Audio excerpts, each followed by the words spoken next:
Hi everyone, the Simple Dad here. In this video, I'll show you how to turn on the clear glass mode on your icons for iOS 26.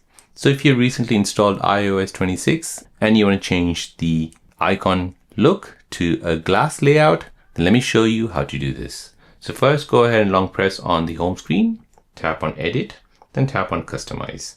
Now from here, find the clear mode, which is right here. Tap on this and then press, and then go ahead and choose if you want light, dark, or you want the auto mode. So you can go ahead and choose all of these three options. Once you're happy, tap home, tap on the screen, and now you have turned on the clear mode for your iOS 26.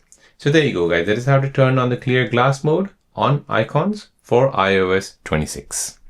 If you're new on the channel and you want to find out more about your iPhone, your Android phone, or any other social media apps, then don't forget to subscribe to this channel to become a part of the Simple Dad community.